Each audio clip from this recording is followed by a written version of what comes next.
ਚੜ੍ਹਦੇ ਪੰਜਾਬ ਦੇ ਸਿੱਖਾਂ ਨੂੰ ਇਹ ਪਿੰਡ ਆਪਣੇ ਦਿਲ ਤੋਂ ਵੀ ਅਜ਼ੀਜ਼। ਇਸ ਪਿੰਡ ਨੂੰ ਆਖਦੇ ਨੇ ਚੱਕ ਨੰਬਰ 73 ਗਾਫ ਬੇ ਗੱਡੀਆਂ, ਜ਼ਿਲ੍ਹਾ ਫੈਸਲਾਬਾਦ ਦੀ ਤਹਿਸੀਲ ਜੜ੍ਹਾਂਵਾਲਾ ਦੇ ਇਸ ਪਿੰਡ ਦੇ ਵਿੱਚ ਐਸਾ ਕੀ ਹੈ ਖਾਸ, ਤੁਹਾਨੂੰ ਦਿਖਾਵਾਂਗੇ।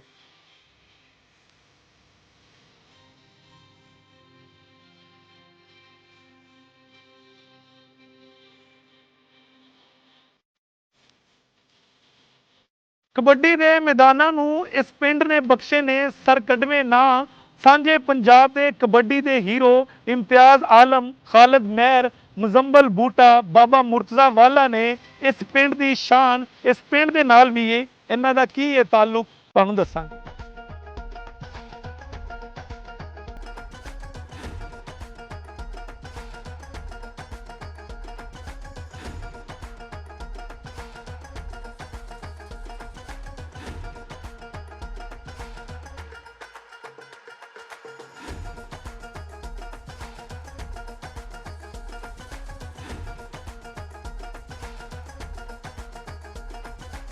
ਰਾਣਾ ਤਾਲਬ ਤੇ ਬਾਬਾ ਸਜਾਵਲ ਨੇ ਕੀਤੇ ਨੇ ਇਸ ਪਿੰਡ 'ਚ ਕੰਮ ਬੇਸ਼ੁਮਾਰ। ਪਿੰਡ ਦੀ ਤਰੱਕੀ ਦੇ ਵਿੱਚ ਉਹਨਾਂ ਦਾ ਬਹੁਤ ਵੱਡਾ ਕਿਰਦਾਰ। ਉਸ ਤੋਂ ਇਲਾਵਾ ਪਿੰਡ ਦੇ ਲੋਕਾਂ ਦਾ ਆਪਸੀ ਮੁਹੱਬਤ ਹੈ ਵੇ ਸ਼ਾਨਦਾਰ।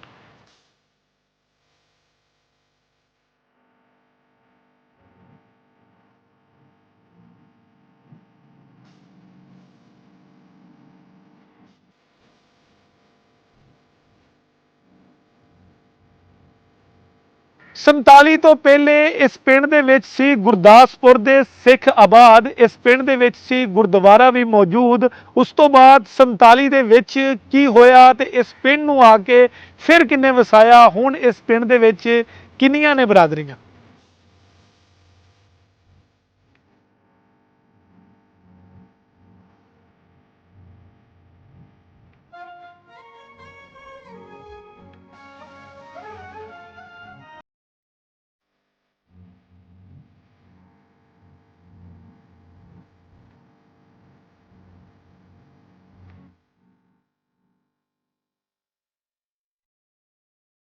ਇਹ ਪਿੰਡ ਦਾ ਨਾਂ ਜੀ ਅਸਲ ਜਿਹੜਾ ਹੈ ਸੰਨ 47 ਤੋਂ ਪਹਿਲੇ ਆਬਾਦ ਹੋਇਆ। ਇਹ ਸਿੱਖਾਂ ਨੇ ਆਬਾਦ ਕੀਤਾ ਸੀ। ਤਿੰਨਾਂ ਪਿੰਡਾਂ ਦੇ ਸਿੱਖ ਇੱਥੇ ਆਣ ਕੇ ਰਿਹਾਇਸ਼ ਪਜ਼ੀਰ ਹੋਏ ਸਨ। ਕਾਲਾ ਬਾਲਾ, ਥੰਮਣ ਤੇ ਗੱਡੀਆਂ। ਗੱਡੀਆਂ ਜਿਹੜਾ ਵਾ ਉਹ ਜ਼ਿਆਦਾ ਆਬਾਦੀ ਦੇ ਲੋਕ ਸਨ। ਉਹ ਜ਼ਾਤ ਦੇ ਕਾਉਂਟੇ ਜੱਟ ਸਨ, ਬਾਕੀ ਮੁਖਤਲਿਫ ਬਰਾਦਰੀਆਂ ਸਨ। ਅਤੇ ਪੂਰਾ ਪਿੰਡ ਹੀ ਇੱਥੇ ਉੱਠ ਕੇ ਆ ਗਿਆ ਸੀ। ਫਿਰ ਜਦੋਂ ਦੁਬਾਰਾ ਸੰਨ 47 ਤੋਂ ਬਾਅਦ ਉਹ ਵਾਪਸ ਇੰਡੀਆ ਚਲ ਗਏ। ਉਹ ਜ਼ਿਲ੍ਹਾ ਗੁਰਦਾਸਪੁਰ ਦੇ ਹੈ ਸਨ ਸਾਰੇ, ਉੱਥੇ ਵਾਪਸ ਆਪ ਆਪਣੇ ਪਿੰਡਾਂ 'ਚ ਚਲੇ ਗਏ। ਅਤੇ ਉਸ ਤੋਂ ਬਾਅਦ ਜੀ ਅਸੀਂ ਮਤਲਬ ਆ ਗਏ। ਇੱਥੋਂ ਪਹਿਲੇ ਈਸਾਈਆਂ ਦੀ ਆਬਾਦੀ ਸੀ ਜਿਹੜੇ ਇੱਥੇ ਮੁਸਕਿਲ ਰਹਿੰਦੇ ਸਨ। ਇੱਕ ਮਿਸਤਰੀਆਂ ਦਾ ਘਰ ਸੀ, ਇੱਕ ਕਸ਼ਮੀਰੀ ਬੱਟ ਸਨ ਉਹਨਾਂ ਦਾ ਘਰ ਸੀ, ਇੱਕ ਆਪਣਾ ਭੱਟੀਆਂ ਦਾ ਘਰ ਸੀ, ਅਤੇ ਕੋਈ ਇੱਕ ਦੋ ਜ਼ਿਲ੍ਹਿਆਂ ਦੇ ਘਰ ਸਨ। ਬਾਕੀ ਨਾਈਆਂ ਦਾ ਇੱਕ ਘਰ ਸੀ ਪਹਿਲੇ, ਮਤਲਬ ਸੰਨ 47 ਤੋਂ ਪਹਿਲੇ ਇੱਥੇ ਜਿਹੜੇ ਆਬਾਦ ਸਨ ਉਹ ਤਾਂ ਇੱਥੇ ਰਹਿ ਗਏ ਅਤੇ ਬਾਕੀ ਚਲੇ ਗਏ। ਈਸਾਈਆਂ ਦੀ ਆਬਾਦੀ ਕਾਫੀ ਆਬਾਦੀ ਸੀ, ਉਹ ਵੀ ਆਪਣੀ ਮਜ਼ਦੂਰੀ ਵਾਸਤੇ ਕੋਈ ਫੈਸਲਾਬਾਦ ਚਲਾ ਗਿਆ, ਕੋਈ ਇਸਲਾਮਾਬਾਦ ਚਲ ਗਿਆ, ਮੁਖਤਲਿਫ ਜਗ੍ਹਾ ਚਲ ਗਏ। ਇੱਕ ਪਿੰਡ ਹੈ ਜੀ, ਨੰਬਰ ਇਹਦਾ 73 ਹੈ, 73 GB। ਇਹ ਜੜ੍ਹਾਂਵਾਲਾ ਤਹਿਸੀਲ ਦਾ ਆਖਰੀ ਪਿੰਡ ਹੈ। ਫੈਸਲਾਬਾਦ ਤੋਂ 9 ਮੀਲ ਹੈ। ਇੱਥੋਂ ਜੜ੍ਹਾਂਵਾਲਾ ਤਹਿਸੀਲ ਸਾਡੀ 18 ਮੀਲ 'ਤੇ ਹੈ। ਅਤੇ ਇਹਨੂੰ ਜੜ੍ਹਾਂਵਾਲਿਓਂ ਵੀ 2-3 ਰਸਤੇ ਪੈਂਦੇ ਆ ਜੀ। ਇੱਕ ਤਾਂ ਇੱਧਰੋਂ ਬੂਟੇ ਵਾਲੀ ਝਾਲ ਤੋਂ ਪੈਂਦਾ, ਉਹ ਸਿੱਧਾ ਚੱਕ 'ਚ ਆਉਂਦਾ। ਇੱਕ ਇੱਧਰੋਂ 7 ਚੱਕ ਦੇ ਮੋੜ ਤੋਂ ਸਿੱਧਾ ਆਉਂਦਾ, ਉਹ ਵੀ ਪਿੰਡ 'ਚ ਹੀ ਆਉਂਦਾ। ਇੱਕ ਫੈਸਲਾਬਾਦ ਤੋਂ ਆਉਂਦਾ ਜੀ। ਅਤੇ ਇਹਦੀ ਆਉਣ ਦੀ ਰਾਏ ਨੇ। ਇੱਕ ਹੋਰ ਰਸਤਾ ਹੈ, ਉਹ 76 ਚੱਕ ਤੋਂ ਪੱਕੀ ਹੁੰਦੀ ਹੈ, ਉਹ ਨਾਲ ਹਾਇਰ ਸੈਕੰਡਰੀ ਸਕੂਲ ਆ, ਉੱਥੇ ਦੇ ਅੱਗੇ ਵੀ ਵਿੱਚ ਅੰਨ ਮਿਲਦਾ ਹੈ। ਚਾਰੋਂ ਤਰਫ ਤੋਂ ਪਿੰਡ ਨੂੰ ਰਸਤੇ ਨੇ। ਇਹਨਾਂ ਦੇ ਗੁਆਂਢੀ ਇਹ ਜੀ ਯੂਨਿਟ ਕੌਂਸਲ ਦਾ ਮਰਕਜ਼ ਹੈ। ਇਹਦੇ 71, 70 ਅਤੇ 72 ਅਤੇ 74 ਪਕੀਵਾਂ ਤੇ ਇਹ 71 ਚੱਕ ਦੀਆਂ 3 ਆਬਾਦੀਆਂ ਨੇ, ਉਹ ਮਤਲਬ ਨਾਲ ਨਾਲ ਸਾਡੀ ਸਾਈਡ 'ਤੇ ਪੈਂਦੀਆਂ, ਤੇ ਉਹਨਾਂ ਦੇ ਸੈਂਟਰ ਦੇ ਵਿੱਚ ਹੀ ਪਿੰਡ ਹੈਗਾ ਜੀ। ਯੂਨਿਟ ਕੌਂਸਲ ਦਫ਼ਤਰ ਹੈ ਕਰੀਬ ਹੀ ਸਾਡੇ, ਜਿੱਥੇ ਬੈਠੇ ਆਪਾਂ। ਇੱਥੇ ਇੱਕ ਮਿਡਲ ਸਕੂਲ ਬੱਚਿਆਂ ਦਾ, ਇੱਕ ਪ੍ਰਾਇਮਰੀ ਸਕੂਲ ਹੈਗਾ ਬੱਚਿਆਂ ਦਾ, 5 ਏਕੜ ਰਕਬਾ ਬੱਚਿਆਂ ਦੇ ਸਕੂਲ ਦਾ ਤੇ 5 ਏਕੜੀ ਰਕਬਾ ਬੱਚਿਆਂ ਦੇ ਸਕੂਲ ਦਾ। ਇੱਕ ਹਸਪਤਾਲ ਹੈ ਜੀ 3.5 ਏਕੜ ਦੇ ਵਿੱਚ, ਉਹ ਹੈ। ਯੂਨਿਟ ਕੌਂਸਲ ਦਫ਼ਤਰ ਇੱਥੇ ਹੈ। ਇਹ ਪਿੰਡ ਪਹਿਲੇ ਤੇ ਇੱਕ ਮਰਬੇ 'ਚ ਹੀ ਸੀ।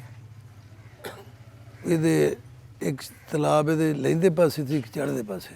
ਉਹ ਤਲਾਬ ਤੇ ਜੀ ਲਹਿੰਦੇ ਪਾਸੇ ਵਾਲੇ ਤੇ ਕਾਫੀ ਅਰਸੇ ਤੋਂ ਹੀ ਮਤਲਬ ਲੋਕਾਂ ਆਬਾਦੀ ਬਣਾ ਲਈ। ਚੜ੍ਹਦੇ ਪਾਸੇ ਦਾ ਜਿਹੜਾ ਤਲਾਬ ਹੈ ਉਹਦੇ ਵਿੱਚ 2 ਕਿੱਲੇ ਦਾ ਹੈ। ਉਹਦੇ 'ਚ ਅਸੀਂ ਸਾਰੇ ਪਿੰਡ ਵਾਲਿਆਂ ਨੇ ਰਲ ਕੇ ਤੇ ਉਹਨੂੰ ਪਾਰਕ ਬਣਾਉਣ ਦਾ ਸੋਚਿਆ ਜੀ। ਉਹ ਬਣਾਉਣ ਜਲਦੀ ਬਣ ਜਾਏਗਾ। ਸਟੇਡੀਅਮ ਇੱਕ ਹੈ ਕਬੱਡੀ ਦਾ। ਸਾਡੇ ਪਿੰਡ ਦੇ ਨਸ਼ਾ ਬਹੁਤ ਘੱਟ ਹੈ ਲੋਕ ਬਾਕੀ ਪਿੰਡਾਂ ਨਾਲੋਂ। ਉਹਦੀ ਖਾਸ ਵਜ੍ਹਾ ਹੈ ਵੀ ਇੱਕ ਤਾਂ ਸ਼ਹਿਰ ਹੈ ਕਰੀਬ ਜੀ, ਜਿਹੜੇ ਨੌਜਵਾਨ ਨੇ ਉਹ ਮਜ਼ਦੂਰੀ ਕਰਨ ਸ਼ਹਿਰ ਚਲੇ ਜਾਂਦੇ ਨੇ। ਇੱਕ ਕਬੱਡੀ ਦੀਆਂ 3 ਕਲੱਬਾਂ ਨੇ ਇੱਥੇ। ਉਹ ਜਿਹੜੇ ਬੱਚੇ ਉੱਠਦੇ ਨੇ ਉਹ ਜਵਾਨੀ ਮਤਲਬ ਗਬੂਰ ਕਰਨ ਕਰੀਬ ਪਹੁੰਚਦੇ ਨੇ, ਉਹ ਸਾਰੇ ਵਰਜਿਸ਼ ਕਰਦੇ ਨੇ ਸੁਬਾਹ ਸ਼ਾਮ। ਤੇ ਉਹ ਇਸ ਲੱਤ ਤੋਂ ਅੱਲਾਹ ਤਾਲਾ ਨੇ ਸਾਡੇ ਚੱਕ ਨੂੰ ਇੱਕ ਖਾਸ ਕਰਮ ਹੈ ਵੀ ਬਚਾਇਆ। ਮੈਂ ਇੱਥੇ ਦਾ 73 ਗੱਡੀਆਂ ਦਾ ਰਹਿਣ ਵਾਲਾ। ਮੇਰੇ ਵਾਲਦ ਸਾਹਿਬ, ਮੇਰੇ ਚਾਚੇ ਸਾਰੇ ਕਬੱਡੀ ਖੇਡਦੇ ਸੀਗੇ। ਸਾਡਾ ਸ਼ੁਰੂ ਤੋਂ ਜਿਹੜਾ ਸਾਰਾ ਖਾਨਦਾਨ ਆ ਨਾ, ਇਹ ਸਾਰਾ ਹੀ ਕਬੱਡੀ ਖੇਡਦਾ ਸੀ, ਠੀਕ ਹੈ ਨਾ। ਅਤੇ ਹੁਣ ਗਾਂ ਅਸੀਂ ਜਿੰਨੇ ਵੀ ਕਜ਼ਨ ਆ, ਸਾਰਾ ਜਿਹੜਾ ਸਾਡੇ ਘਰ 50-60 ਰਾਈਆਂ ਦੇ ਘਰ ਆ, ਇਹਨਾਂ ਦੇ ਵਿੱਚੋਂ ਹੀ ਕਬੱਡੀ ਇਹ ਸਾਡੇ ਪਿੰਡ ਦੀ ਚੱਲੀ ਆ। ਇਹਨਾਂ ਦੀ ਵਜ੍ਹਾ ਨਾਲ ਸਾਡੇ ਪਿੰਡ ਦਾ 73 ਗੱਡੀਆਂ ਦਾ ਨਾਂ ਨਿਕਲਿਆ ਵਾ। ਅਤੇ ਹੁਣ ਵੀ ਅਸੀਂ ਕੋਸ਼ਿਸ਼ ਕਰ ਰਹੇ ਹਾਂ ਵੀ ਨਿੱਕੇ ਬੱਚੇ ਤਿਆਰ ਕਰਕੇ ਤੇ ਇਹਨਾਂ ਗੱਡੀਆਂ ਦਾ ਨਾਂ ਹੋਰ ਰੋਸ਼ਨ ਹੋਵੇ। ਅੱਗੇ ਵੀ ਪਾਕਿਸਤਾਨ ਟੀਮ 'ਚ ਖੇਡੇ ਹਾਂ, ਮੈਂ ਵੀ ਪਾਕਿਸਤਾਨ ਟੀਮ ਦਾ ਕਪਤਾਨ ਰਿਹਾ ਵਾਂ। ਪਾਕਿਸਤਾਨ ਵੱਲੋਂ ਵੀ ਖੇਡਿਆ ਵਾਂ, ਪਾਕਿਸਤਾਨ ਵਾਪਡਾ ਦਾ ਵੀ ਕਪਤਾਨ ਰਿਹਾ, ਲੈਸਕੋ ਦਾ ਵੀ ਰਿਹਾ ਕਪਤਾਨ। ਹੁਣ ਵਿੱਚ ਸਾਡੇ ਹੋਰ ਵੀ ਮੇਰਾ ਕਜ਼ਨ ਮੁਜ਼ੰਮਲ ਬੂਟਾ, ਉਹ ਵੀ ਏਅਰਫੋਰਸ ਵੱਲੋਂ ਖੇਡਦਾ ਸੀ, ਖਾਲਦ ਮਹਿਰ ਉਹ ਵੀ ਵਾਪਡਾ ਵੱਲੋਂ। ਅਤੇ ਇੱਦਾਂ ਕਰਕੇ ਨਾ ਸਾਡੇ ਹੁਣ ਜਿੰਨੇ ਵੀ ਹੋਰ ਵੀ ਬੱਚੇ ਅਸੀਂ ਤਿਆਰ ਕਰ ਰਹੇ ਹਾਂ, ਸਾਡੇ ਖਾਨਦਾਨ 'ਚ ਹੋਰ ਵੀ ਲੜਕੇ ਤਿਆਰ ਹੋਣ ਡਏ ਆ। ਅਤੇ ਸਾਡੀ ਕੋਸ਼ਿਸ਼ ਆ ਕਿ ਸਾਡੇ ਪਿੰਡ ਦਾ ਜਿਹੜਾ ਨਾਂ ਨਾ ਇਹ ਚੱਲਦਾ ਰਹੇ। ਇਹ ਜੀ ਭਾਜੀ ਜਿਹੜਾ ਸਾਡੇ ਪਿੰਡ ਦਾ ਨਾਂ, ਇਹ ਸਿਰਫ ਸਾਡਾ ਖਾਨਦਾਨ, ਸਾਡਾ ਦਾਦਾ ਸੀ, ਉਹ ਇੰਡੀਆ 'ਚ ਘੁਲਦਾ ਰਿਹਾ। ਉਹ ਇੱਕ ਲਗੋਟੇ 'ਚ 5 ਸਿੱਖਾਂ ਨੂੰ ਢਾਉਂਦਾ ਰਿਹਾ ਹੈ। ਉਸ ਤੋਂ ਬਾਅਦ ਫਿਰ ਸਾਡੇ ਵਾਲਦ ਸੀ 5 ਭਰਾ, ਉਹ ਉਹਨਾਂ ਨੇ ਕਬੱਡੀ 'ਤੇ ਨਾਂ ਕੱਢਿਆ। ਸਾਡੇ ਪਿੰਡ ਦੀ ਬਹੁਤ ਤਗੜੀ ਕਬੱਡੀ ਸੀ। ਉਹਨਾਂ ਤੋਂ ਬਾਅਦ ਅਸੀਂ ਕਜ਼ਨ ਆ ਗਏ, ਉਹਨਾਂ ਨੇ ਵੀ ਫਿਰ ਪਾਕਿਸਤਾਨ ਟੀਮ ਦਾ ਨਾਂ ਕੱਢਿਆ, ਪਾਕਿਸਤਾਨ ਟੀਮ ਵੱਲੋਂ ਖੇਡੇ ਆ। ਇਸ ਕਰਕੇ ਜਿਹੜਾ ਸਾਡਾ ਖਾਨਦਾਨ ਆ ਨਾ, ਇਹ ਸ਼ੁਰੂ ਤੋਂ ਹੀ ਇਹ ਤੀਸਰੀ ਪੀੜ੍ਹੀ ਹੈ ਜੀ ਜਿਹੜੀ ਕਬੱਡੀ ਦੇ ਹਵਾਲੇ ਨਾਲ ਇਹ ਜਿਹੜੀ ਅੱਗੇ ਆਈ ਹੈ ਨਾ। ਅਤੇ ਹੁਣ ਸਾਡੀ ਕੋਸ਼ਿਸ਼ ਹੈ ਕਿ ਸਾਡੇ ਪਿੰਡ ਦਾ ਗੱਡੀਆਂ 72 ਦਾ ਨਾਂ ਸਿਰਫ ਕਬੱਡੀ ਤੋਂ ਮਸ਼ਹੂਰ ਹੋਇਆ, ਠੀਕ ਹੈ ਨਾ। ਇਹ ਇੱਕ ਲਗਨ ਹੁੰਦੀ ਆ ਸਾਡੇ ਖਾਨਦਾਨ ਨੂੰ, ਇੱਕ ਲਗਨ ਆ ਕਬੱਡੀ ਦੀ, ਸ਼ੌਕ ਆ ਵੀ ਅਸੀਂ ਪਾਕਿਸਤਾਨ ਟੀਮ 'ਚ ਖੇਡਣਾ, ਅੱਗੇ ਜਾਣਾ। ਸਾਡੇ ਵਾਲਦ ਖੇਡਦੇ ਰਹੇ, ਸਾਡੇ ਕਜ਼ਨ ਸਾਰੇ ਖੇਡਦੇ ਰਹੇ, ਸ਼ੌਕ ਨਾਲ ਮਿਹਨਤ ਕਰਦੇ ਆ। ਸਿਰਫ ਮਿਹਨਤ ਦੀ ਵਜ੍ਹਾ ਨਾਲ ਇਹ ਨਾ ਅੱਗੇ ਆਉਂਦੇ। ਹਾਂਜੀ ਭਾਜੀ ਹੈ 5-6 ਮੁੰਡੇ ਆ ਜੀ ਸਾਡੇ ਜਿਹੜੇ ਬਹੁਤ ਚੰਗੇ ਆ, ਜਿਹੜੇ 60-65 ਕਿਲੋ 70 ਕਿਲੋ ਦੇ। ਇਨਸ਼ਾਅੱਲਾ ਉਹਨਾਂ 'ਤੇ ਮਿਹਨਤ ਕਰਦੇ, ਇਨਸ਼ਾਅੱਲਾ 2 ਸਾਲਾਂ ਤੱਕ ਨਾ ਉਹ ਉਤਲੇ ਲੈਵਲ 'ਤੇ ਜਾਣਗੇ, ਪਾਕਿਸਤਾਨ ਟੀਮ 'ਚ ਖੇਡਣਗੇ। ਖੁਰਾਕ ਜਿਹੜੀ ਹੈ ਜੀ, ਖੁਰਾਕ ਤੁਹਾਨੂੰ ਪਤਾ ਇੱਕ ਭਲਵਾਨ ਨੂੰ ਗੋਸ਼ਤ, ਦੁੱਧ, ਦਹੀਂ, ਆਪਣਾ ਬਦਾਮ, ਇਹ ਜਿਹੜੀ ਖੁਰਾਕ ਆ ਇਹ ਤਾਂ ਮਸਟ ਆ ਨਾ। ਖੁਰਾਕ ਤੋਂ ਬਗੈਰ ਤਾਂ ਕੋਈ ਕੰਮ ਵੀ ਨਹੀਂ। ਖੁਰਾਕ ਦੀ ਵਜ੍ਹਾ ਨਾਲ ਪਲੇਅਰ ਜਿਹੜਾ ਅੱਗੇ ਜਾਂਦਾ, ਖੁਰਾਕ ਆਪਣੀ ਡਾਈਟ ਨੂੰ ਆਪਣੀ ਨੂੰ ਕੰਟਰੋਲ ਰੱਖੇਗਾ, ਖਾਏ ਪੀਏਗਾ ਤੇ ਅੱਗੇ ਜਾਣਾ। ਜਦੋਂ ਸਾਡਾ ਦੌਰ ਸੀ ਨਾ, ਉਦੋਂ ਮੀਡੀਆ ਹੈ ਨਹੀਂ ਸੀ, ਮੀਡੀਆ ਕਵਰੇਜ ਹੈ ਨਹੀਂ ਸੀਗੀ। ਕਬੱਡੀ ਨੂੰ ਕੋਈ ਨਹੀਂ ਪੁੱਛਦਾ, ਆਪਣੀ ਮਦਦ ਆਪ ਖੇਡਦੇ ਸੀ, ਆਪ ਖਰਚਾ ਕਰਨਾ, ਆਪ ਖੁਰਾਕ ਖਾਣੀ, ਮਿਹਨਤ ਕਰਨੀ, ਮੈਚ ਖੇਡਣੇ, ਠੀਕ ਹੈ। ਹੁਣ ਜੀ ਮੀਡੀਆ ਆ ਗਿਆ, ਮੀਡੀਆ ਨੇ ਕਬੱਡੀ ਨੂੰ ਥੋੜ੍ਹਾ ਜਿਹਾ ਤਾਂ ਲਿਆਂਦਾ। ਜਿੱਦਾਂ ਸਾਡੇ ਪਾਕਿਸਤਾਨ 'ਚੋਂ ਐਤਕੀ ਬਹੁਤ ਪਲੇਅਰ ਜਿਹੜੇ ਕੈਨੇਡਾ ਇੰਗਲੈਂਡ ਗਏ ਆ, ਠੀਕ ਹੈ ਨਾ। ਇਹ ਸਿਰਫ ਮੀਡੀਆ ਦੀ ਵਜ੍ਹਾ ਨਾਲ, ਠੀਕ ਹੈ ਨਾ, ਕਬੱਡੀ ਪ੍ਰਮੋਟ ਹੋਈ ਆ, ਠੀਕ ਹੈ ਨਾ। ਪਹਿਲਾਂ ਕਬੱਡੀ 'ਚ ਪੈਸਾ ਨਹੀਂ ਸੀ, ਹੁਣ ਕਬੱਡੀ 'ਚ ਬਹੁਤ ਪੈਸਾ, ਠੀਕ ਹੈ ਨਾ। ਬੰਦਾ ਖੇਡਣ ਵਾਲਾ ਹੋਵੇ, ਕਬੱਡੀ ਜਿਹੜੀ ਹੈ ਨਾ। ਹੁਣ ਸਾਡੇ ਕੈਨੇਡਾ ਇਸ ਵਾਰੀ ਬਹੁਤ ਲੜਕੇ ਗਏ ਆ ਕਿ ਪਲੇਅਰਾਂ ਵਾਸਤੇ ਬਹੁਤ ਅੱਛਾ, ਵੀ ਜਿਹੜੇ ਬਾਹਰ ਜਾ ਕੇ ਦੂਸਰੇ ਮੁਲਕਾਂ 'ਚ ਖੇਡਣ, ਇਹਦੇ ਨਾਲ ਕਬੱਡੀ ਦੀ ਪ੍ਰਮੋਸ਼ਨ ਹੁੰਦੀ ਆ, ਠੀਕ ਹੈ ਨਾ। ਕਬੱਡੀ ਵੱਧਦੀ ਆ, ਬੱਚਿਆਂ ਨੂੰ ਸ਼ੌਕ ਪੈਂਦਾ, ਬੁਰਾਈਆਂ ਤੋਂ ਬਚਦੇ ਆ। ਤੇ ਗੇਮ ਜਿਹੜੀ ਆ ਮੀਡੀਆ ਦਾ ਕਰਕੇ ਹੀ ਨਾ ਹੁਣ ਕਬੱਡੀ ਸਾਡੀ ਉੱਤੇ ਆਉਣ ਲਈ। ਪਿੰਡ ਇੱਕ ਬੰਦੇ ਦਾ ਨਾਮ ਆ, ਪਹਿਚਾਣ ਆ। ਸ਼ਹਿਰ ਚੱਲ ਜਾਓ, ਉੱਥੇ ਤੁਹਾਨੂੰ ਕੋਈ ਨਹੀਂ ਪੁੱਛੇਗਾ। ਪਿੰਡ ਆ, ਤੁਸੀਂ ਜਿੱਥੋਂ ਮਰਜ਼ੀ ਪੁੱਛੋ, ਇਮਤਿਆਜ਼ ਆਲਮ ਨੂੰ ਮਿਲਣਾ, ਇੰਨਾ ਕੁ ਬੱਚਾ ਵੀ ਤੁਹਾਨੂੰ ਲੈ ਜਾਏਗਾ ਵੀ ਯਾਰ ਫਲਾਣਾ ਘਰ ਉਹਦਾ। ਇਹ ਜਿਹੜਾ ਪਿੰਡ ਆ, ਦਿਹਾਤ ਆ, ਇਹ ਪਿੰਡ ਦੇ ਜਿਹੜੇ ਲੋਕ ਹਨ ਨਾ, ਇਹ ਕਬੱਡੀ ਨਾਲ ਪਿਆਰ ਕਰਦੇ, ਠੀਕ ਹੈ ਨਾ। ਇਹਦੇ ਵਿੱਚ ਹੀ ਅਸੀਂ ਸ਼ਹਿਰਾਂ 'ਚ ਜਾ ਕੇ, ਪਿੰਡਾਂ ਵਾਲੇ ਸ਼ਹਿਰਾਂ 'ਚ ਜਾ ਕੇ ਰਹਿ ਨਹੀਂ ਸਕਦੇ, ਕਿਉਂਕਿ ਇੱਥੇ ਹੁਣ ਅਸੀਂ ਪਿੰਡੋਂ ਆ ਕੇ ਗਰਾਊਂਡ ਦੇ ਵਿੱਚ ਇੱਥੇ ਸੁਬਾਹ ਵੀ ਟ੍ਰੇਨਿੰਗ ਕਰਨੀ, ਸ਼ਾਮ ਵੀ ਟ੍ਰੇਨਿੰਗ ਕਰਨੀ ਹੈ। ਜੋ ਮਾਹੌਲ ਪਿੰਡ 'ਚ ਆ ਨਾ, ਉਹ ਸ਼ਹਿਰ 'ਚ ਨਹੀਂ ਮਿਲਦਾ। ਮਾਸ਼ਾਅੱਲਾ ਖਾਲਦ ਆ, ਉਹਨੂੰ ਵੀ ਮੈਂ ਤਿਆਰ ਕੀਤਾ, ਖਾਲਦ ਮਹਿਰ। ਮੁਜ਼ੰਮਲ ਬੂਟਾ, ਅੱਲਾ ਉਹਨੂੰ ਜੰਨਤ ਨਸੀਬ ਕਰੇ, ਅੱਲਾ ਜੰਨਤ 'ਚ ਘਰ ਦੇ। ਉਹ ਵੀ ਜ਼ਫਰ ਚੈਨੀ ਆ, ਹਾਂ, ਸ਼ੌਕਤ ਸੱਪਾਂ ਵਾਲਾ ਵਾ, ਕਾਸ਼ੀ ਬਲੋਚ ਆ, ਇੱਦਾਂ ਦੇ ਬਾਬਾ ਮੁਰਤਜ਼ਾ, ਕਾਫੀ ਜਿਹੜੇ ਲੜਕੇ ਆ ਨਾ, ਇਹ ਇਸ ਗਰਾਊਂਡ 'ਚ ਤਿਆਰ ਹੋ ਕੇ ਗਏ। ਉਹ ਮੈਂ ਹੀ ਤਿਆਰ ਕੀਤੇ, ਜਿਹੜੇ ਹੁਣ ਪਾਕਿਸਤਾਨ ਟੀਮ 'ਚ ਖੇਡਣ ਡਏ, ਬਾਹਰ ਵੀ ਗਏ। 4 ਮਸਜਿਦਾਂ ਨੇ ਜੀ, ਇੱਕ ਗੁਰਦੁਆਰਾ ਨਾ, ਗੁਰਦੁਆਰੇ ਇੱਕ ਗੁਰਦੁਆਰਾ ਹੈ, ਉਹਦੇ 'ਚ ਰਿਹਾਇਸ਼ ਹੈ, ਇੱਕ ਗਿਰਜਾ ਹੈ ਜੀ ਈਸਾਈਆਂ ਦਾ। ਪਿੰਡ ਅੱਜ ਦੇ ਦੌਰ 'ਚ ਤੇ 4 ਮਰਬਿਆਂ 'ਚ ਚਲਾ ਗਿਆ। ਇਹ ਸਾਰੇ ਪਿੰਡ ਜਿਹੜਾ ਸੀ ਜਦੋਂ ਆਬਾਦ ਹੋਇਆ, ਤੇ ਇੱਥੇ ਬਹੁਤ ਪਿਆਰਾ ਨਕਸ਼ਾ ਸੀ ਪਿੰਡ ਦਾ, ਜਿਹੜਾ ਸੈਂਟਰ 'ਚ ਖੂਹ ਸੀ ਚੱਕਦੇ, ਤੇ ਉਹਦੇ 4 ਸੜਕਾਂ ਸਾਈਡਾਂ 'ਤੇ ਜਿਵੇਂ ਨਕਸ਼ੇ ਬਣਾਏ ਨੇ, ਉਹਦੇ ਵਿੱਚ ਸੈਂਟਰ 'ਚ ਖੂਹ ਸੀ। ਫਿਰ ਉਸ ਤੋਂ ਇਲਾਵਾ 5-7 ਖੂਹੀਆਂ ਸੀ ਅਲੱਗਾ, ਮੁਖਤਲਿਫ ਬਾਜ਼ਾਰਾਂ ਦੇ ਵਿੱਚ ਨਾ, ਮੁਖਤਲਿਫ ਜਗ੍ਹਾ 'ਤੇ। ਇੱਕ ਈਸਾਈਆਂ ਦੀ ਖੂਹੀ ਅਲੱਗਾ ਸੀ, ਤੇ ਕੋਈ ਖਰਾਜ ਸਨ, 3 ਖਰਾਜ ਸਨ ਮਿਸਰੀਆਂ ਦੇ, ਜਿਹਦੇ 'ਤੇ ਦਾਣੇ ਪੀਂਦੇ ਸਨ। ਤੇ ਬਾਕੀ ਮਤਲਬ ਪਿੰਡ ਦੀ ਕਟਿੰਗ ਜਿਹੜੀ ਹੈ, ਮਰੱਬਿਆਂ ਦੀ ਵੀ ਬਹੁਤ ਪਿਆਰੀ ਸ਼ਕਲ ਹੈ, ਪਿੰਡ ਦੀ ਵੀ ਬਹੁਤ ਪਿਆਰੀ ਸ਼ਕਲ ਸੀ।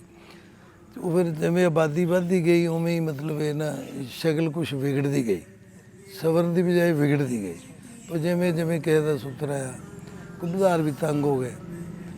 ਆਬਾਦੀ ਹੁਣ ਇਸ ਟਾਈਮ ਤਕਰੀਬਨ ਇਹਦੀ ਆਬਾਦੀ 15 ਨਫੂਸ 'ਤੇ ਹੈ, ਮਤਲਬ 15,000 ਜਿਹੜੀ ਹੈ ਨਾ, ਉਹ ਆਬਾਦੀ ਹੈ, ਜਿਹਦਾ 42-4300 ਵੋਟ ਹੈ ਬਾਲਗ। ਬਾਕੀ ਅਕਸਰੀਅਤ ਇੱਥੇ ਜੱਟਾਂ ਦੀ ਹੈ ਜੀ, ਤੇ ਗੁੱਜਰਾਂ ਦੇ 5-7 ਘਰ ਰਹਿਣ, ਤੇ ਉਹ ਵੀ 2 ਜ਼ਿਲ੍ਹਿਆਂ ਦੇ ਨੇ ਪਿੱਛੋਂ ਆਏ। ਬਾਕੀ ਵੀ ਮਹਾਜਰ ਨੇ, ਜੱਟ ਵੀ ਸਾਰੇ ਮਹਾਜਰ ਨੇ। ਗੈਰ ਪੇਸ਼ਾ ਜਿਹੜੇ ਨੇ ਉਹ ਵੀ ਮਹਾਜਰ ਹੀ ਨੇ ਜ਼ਿਆਦਾ। ਉਹਨਾਂ 'ਚ ਮਲਕ ਬਰਾਦਰੀ ਆ, ਉਹਨਾਂ 'ਚ ਅਨਸਾਰੀ ਨੇ, ਉਹਨਾਂ 'ਚ ਕੋਈ ਮੋਚੀ ਵਗੈਰਾ ਵੀ ਨੇ। ਹੁਣ ਤਾਂ ਉਹ ਵੀ ਜੀ ਰਾਜਪੂਤ ਨੇ, ਤੇ ਕੋਈ ਰਾਜਪੂਤਾਂ ਦੇ ਘਰ ਨੇ 5-7, ਤੇ 1 ਨੰਬਰਦਾਰੀ ਰਾਜਪੂਤਾਂ ਦੀ ਹੈ, 2 ਨੰਬਰਦਾਰੀਆਂ ਜੱਟਾਂ ਦੀਆਂ ਨੇ। ਆਪਣਾ ਮਹਮੂਦ ਨੰਬਰਦਾਰ ਹੈ, ਇੱਕ ਹੈਗਾ ਅਸਲਮ ਨੰਬਰਦਾਰ, ਇੱਕੋ ਹੀ ਬਰਾਦਰੀ ਨੇ। ਇੱਕ ਰਾਜਪੂਤਾਂ ਦਾ ਜਿਹੜਾ ਉਹ ਅਖਤਰ ਨੰਬਰਦਾਰ ਹੈ, ਇੱਕ ਚੌਕੀਦਾਰ ਹੈ ਜੀ ਮਜੀਦ। ਤੇ ਇਹ ਬਾਕੀ ਪਿੰਡ ਮਜਮੂਈ ਤੌਰ 'ਤੇ ਸ਼ਰਫਾਨਾ ਤਲਕ ਰੱਖਦਾ। ਜਿਹੜਾ ਨਿੱਕੇ ਮੋਟੇ ਮਸਾਇਲ ਨੇ, ਉਹ ਸਾਰੀਆਂ ਬਰਾਦਰੀਆਂ 'ਚੋਂ 1-2 ਬੰਦੇ ਜਿਹੜੇ ਨਾ ਜੀ, ਉਹ ਤਸਫੀਆ ਕਰਾਉਂਦੇ ਨੇ ਨਿੱਕੇ ਮੋਟੇ ਮਸਾਇਲ ਦਾ। ਜਿਹੜਾ ਕੋਈ ਵੱਡਾ ਹੋਵੇ ਉਹ ਬਾਹਰ ਚਲ ਜਾਂਦੇ ਥਾਣੇ ਕਚਹਿਰੀ, ਨਹੀਂ ਤਾਂ ਜ਼ਿਆਦਾ ਅਮੂਮਨ ਇੱਥੇ ਸੁਲਹ ਸਫਾਈ ਹੋ ਜਾਂਦੀ ਹੈ। ਦੇਖੋ ਜੀ, ਨੰਬਰਦਾਰਾਂ ਨੂੰ ਨਾ ਗੌਰਮੈਂਟ ਨੇ ਜਿਹੜਾ ਉਹਨਾਂ ਦੀ ਪਾਵਰ ਹੀ ਖਤਮ ਕਰਤੀ। ਪਹਿਲੇ ਸ਼ੁਰੂ ਤੋਂ ਲੋਕ ਇੱਕ ਤਾਂ ਸਾਦਾ ਲੋਕ ਸਨ ਬਹੁਤ, ਤੇ ਉਹ ਨੰਬਰਦਾਰ ਦੀ ਗੱਲ ਦੀ ਅਹਿਮੀਅਤ ਬੜੀ ਦਿੰਦੇ ਸੀ। ਇਹਦੇ 'ਚ ਪੂਰੇ ਮੁਲਕ ਦੀ ਜਿਹੜੀ ਸਿਆਸਤ ਹੈ ਜਾਂ ਮਤਲਬ ਗੌਰਮੈਂਟ ਆ, ਉਹਨੇ ਨੰਬਰਦਾਰੀ ਨਿਜ਼ਾਮ ਦਾ ਬੇੜਾ ਗਰਕ ਕੀਤਾ। ਉਹਨਾਂ ਦੇ ਇਖਤਿਆਰਾਤ ਹੀ ਕੋਈ ਨਹੀਂ। ਕਦੀ ਮਾਮਲਾ ਹੀ ਆ ਜਾ ਕੇ ਉਹਨਾਂ ਨੂੰ ਹੁੰਦਾ ਸੀ, ਉਹ ਮਾਮਲਾ ਕਦੀ ਕਿਸੇ ਪਾਸੇ ਚੱਲ ਜਾਂਦਾ, ਕਦੀ ਕਿਧਰੇ ਚੱਲ ਜਾਂਦਾ। ਹੁਣ ਫੇਰ ਘੁੰਮ ਘੁਮਾ ਕੇ ਫੇਰ ਉਹਨਾਂ ਕੋਲ ਆ ਗਿਆ। ਤੇ ਨੰਬਰਦਾਰ ਹਰ ਬੰਦੇ ਨੂੰ ਜਿੰਨਾ ਚਿਰ ਪਾਵਰ ਗਵਰਨਮੈਂਟ ਜਾਂ ਉਹਨੂੰ ਫੈਸਿਲਿਟੀ ਨਾ ਦੇਵੇ, ਉਹਨੂੰ ਸਹੂਲਤ ਨਾ ਦੇਵੇ, ਉਹਨਾਂ ਚਿਰ ਉਹ ਕੋਈ ਵੀ ਬੰਦਾ ਨਹੀਂ ਕਾਮਯਾਬ ਹੁੰਦਾ। ਇੱਥੇ ਜੱਟਾਂ ਦੀ ਬਰਾਦਰੀ ਦੇ ਮਤਲਬ ਹਰ ਬਰਾਦਰੀ 'ਚ 2-4 ਬੰਦੇ ਐਸੇ ਨੇ ਜਿਹੜੇ ਉਹ ਬਹਿੰਦੇ ਨੇ, ਬਹਿ ਕੇ ਤੇ ਉਹ ਸਮਝੌਤਾ ਕਰਦੇ ਆ। ਉਹ ਮਸائل ਨਿੱਕੇ ਮੋਟੇ ਜਿਹੜੇ ਨੇ ਉਹਨਾਂ ਨੂੰ ਹੱਲ ਕਰਦੇ ਨੇ। ਉਹਨਾਂ 'ਚ ਜੱਟਾਂ ਦੇ ਮੁਖਤਲਿਫ ਗੋਤਾਂ ਨੇ। ਇੱਕ ਤੇ ਕਾਉਂਟਾ ਬਰਾਦਰੀ ਹੈ ਜੀ, ਉਹਨਾਂ ਦਾ ਸਰਬਰਾਹ ਇਸ ਟਾਈਮ ਮੈਂ ਵਾਂ, ਮੇਰਾ ਨਾਮ ਦਿਲਾਵਰ ਹੈ। ਮੇਰੇ ਤੋਂ ਪਹਿਲੇ ਮੇਰਾ ਵੱਡਾ ਭਾਈ ਸੀ, ਉਸ ਤੋਂ ਪਹਿਲੇ ਸਾਡਾ ਦਾਦਾ ਸੀ। ਤੇ ਇਵੇਂ ਹੀ ਮਤਲਬ ਤਤਲਾ ਬਰਾਦਰੀ ਹੈ, ਉਹਨਾਂ 'ਚ ਇੱਕ ਅਬਾਸ ਹੈ ਜੀ, ਤੇ ਉਹਦਾ ਵਾਲਦ ਪਟਵਾਰੀ ਸੀ। ਇਵੇਂ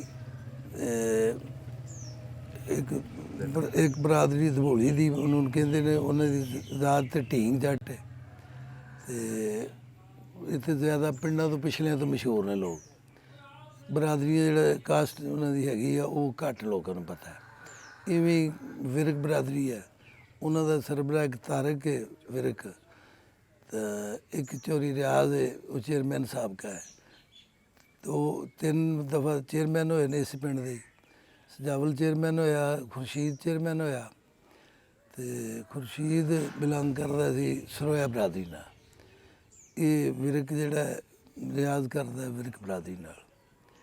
ਤੇ ਇਵੇਂ ਆਪਣਾ ਸਰੋਇਆ ਦੇ ਕੋਈ ਨੇ, ਉਹਨਾਂ 'ਚ ਆਸਫ ਹੈ ਮੁੰਡਾ, ਉਹ ਖੁਰਸ਼ੀਦ ਦਾ ਬੇਟਾ ਹੈ। ਤੇ ਹੋਰ 2-4 ਉਹਨਾਂ ਦੇ ਨਾਲ ਹੈ ਨੇ ਜੀ।